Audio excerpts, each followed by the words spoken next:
বেদাতের ভয়াবহতা, বেদাতের এক নম্বর ভয়াবহতা,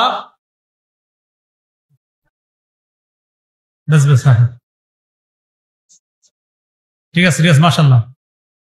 বেদাতের এক নম্বর ভয়াবহতা, যে ব্যক্তি বেদাত করবে, বেদাতি কর্মকাণ্ড করবে, রাসূলুল্লাহ সাল্লাল্লাহু আলাইহি ওয়াসাল্লামের হাউজে কাউসার থেকে সে বঞ্চিত হবে।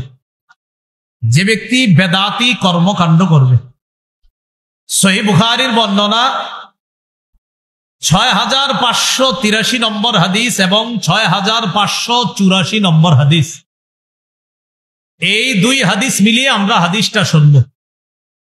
قال رسول الله صلى الله عليه وسلم انا فرطكم على الحوض। রাসূলুল্লাহ সাল্লাল্লাহু আলাইহি সাল্লাম বলেন, আমি তোমাদের আগে হাউজে কাউসারের সামনে উপস্থিত হব। মান মাররা আলাইয়া শারিবা ওয়া মান শারিবা লাম ইয়াজমা আবাদা। যে ব্যক্তি আমার সামনে দিয়ে অতিক্রম করবে সে কাউসারের পানি পান করবে, আর যে ব্যক্তি কাউসারের পানি পান করবে সে জান্নাতে যাওয়ার আগে আর পিপাসার্ত হবে না। রাসূলুল্লাহ সাল্লাল্লাহু আলাইহি সাল্লাম বলেন, লা ইয়ারিদান্না আলাইয়া আকওয়াম আ'রিফুহুম ওয়া ইয়া'রিফুনানি সুম্মা ইউহালু বাইনি ওয়া বাইনাহুম। এরপর আমার সামনে একদল মানুষ আসবে হাউজে কাউসারের পানি পান করার জন্য। কাউসারের পানি পান করার জন্য যারা আসবে তাদেরকে আমি চিনব, তারাও আমাকে চিনবে। তো দুই দলকে চিনবে, নবী চিনবে এরা আমার উম্মত, আর উম্মতে চিনবে তিনি আমাদের নবী। তো নিয়ম অনুযায়ী কাউসারের পানি পান করাবে নবীজি। নবীজি বলেন, সুম্মা ইউহালু বাইনি ওয়া বাইনাহুম, আমার মাঝে আর তাদের মাঝে প্রতিবন্ধকতা সৃষ্টি করে দেওয়া হবে। নবী বলেন, ফাকুলু ইন্নাহুম মিন্নি। এরপর আমি বলবো, আল্লাহ এরা তো আমার উম্মত। আল্লাহর পক্ষ থেকে জবাব দেওয়া হবে, ইন্নাকা লা তাদরি মা আহদাসু বা'দাক। হাবিব আপনি জানেন না, আপনি দুনিয়া থেকে বিদায় নেওয়ার পর, চলে আসার পর তারা ইসলামের মধ্যে নতুন নতুন কত বেদাত সৃষ্টি করেছে, আবিষ্কার করেছে, এটা আপনি জানেন না। যেই মাত্র বলা হবে যে এরা বেদাতি ছিল, তখন নবী বলবেন, সুহকান সুহকান লিমান গায়্যারা বা'দি।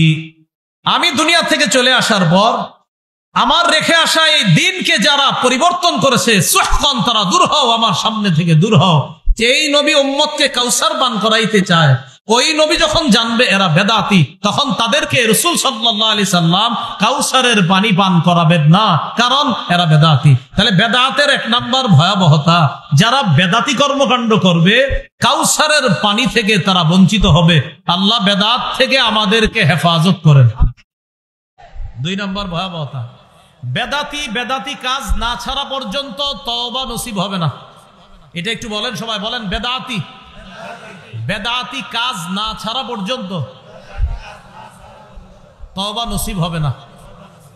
বেদাতি কাজ যতক্ষণ না ছাড়বে ততক্ষণ সে তওবা এটা করবেই না, তার তওবা কবুল হবে না। শর্ত বেদাতি কাজ ছাড়তে হবে। দলিল সহিহুত তারগীব নামে হাদিসের একটা কিতাব আছে, এই কিতাবের 54 নম্বর হাদিস।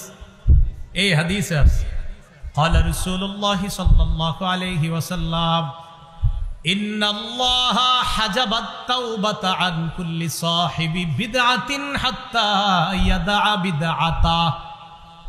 রাসূলুল্লাহ সাল্লাল্লাহু আলাইহি সাল্লাম বলেন, নিশ্চয় আল্লাহ তাআলা প্রত্যেক বেদাতি তার বেদাতি কর্মকাণ্ড না ছাড়া পর্যন্ত তার তওবা আল্লাহ কবুল করবে না, যতক্ষণ সে বেদাতি কাজ না ছাড়বে। কোন ব্যক্তি বেদাতি কাজ করেন আর বলতেছেন আল্লাহ মাফ করো মাফ করো মাফ করো, আল্লাহ মাফ করবে না বেদাতি কাজ না ছাড়া পর্যন্ত, আগে ছাড়তে হবে। এই হলো বেদাতের 2 নাম্বার ভয়াবহতা। বেদাতের 3 নাম্বার ভয়াবহতা, যে ব্যক্তি বেদাতি কাজ করবে আর যে ব্যক্তি কোনো বেদাতিকে আশ্রয় দিবে। এই জায়গাটা মন দিয়ে শুনেন, যেই ব্যক্তি কোনো বেদাতি কর্মকাণ্ড করবে অথবা কোনো বেদাতিকে আশ্রয় দিবে, উভয়ের উপর আল্লাহর অভিশাপ, ফেরেশতাদের অভিশাপ, দুনিয়ার সকল মানুষের অভিশাপ। সহিহ বুখারীর বর্ণনা 3172 নম্বর হাদিস। এই হাদিসের মধ্যে আছে, قال رسول الله صلى الله عليه وسلم من أحدث فيها حدثا أو آوى محدثا فعليه لعنة الله والملائكة والناس أجمعين। যে ব্যক্তি বেদাতি কাজ করলো আর যে ব্যক্তি কোনো বেদাতিকে আশ্রয় দিল, একটা হলো বেদাতি কাজ নিজে করলেন, আরেকটা কোনো বেদাতিকে খানকা বানানোর সুযোগ করে দিলেন। এক বেদাতির জন্য আপনি জমিন ছেড়ে দিচ্ছেন নিজের, হযরত আপনি এখানে খানকা বানান, খানকা বানায় বেদাত সাপ্লাই দেন। এক তো হলো নিজে বেদাত করে, আরেক হলো কোনো বেদাতিকে আশ্রয় দেয়। উভয় শ্রেণীর উপর আল্লাহর অভিশাপ, ফেরেশতাদের অভিশাপ, সকল মানুষের অভিশাপ। এ হলো বেদাতের 3 নম্বর ভয়াবহতা। বেদাতের 4 নম্বর ভয়াবহতা, বেদাতের কারণে সুন্নত উঠে যায়। একটা বেদাত করবেন, একটা সুন্নত উঠে যাবে। ভাই, এটা খুব গুরুত্বপূর্ণ কথা। একটা বেদাত করবেন, এই এলাকার একটা সুন্নত উঠে যাবে বেদাতের।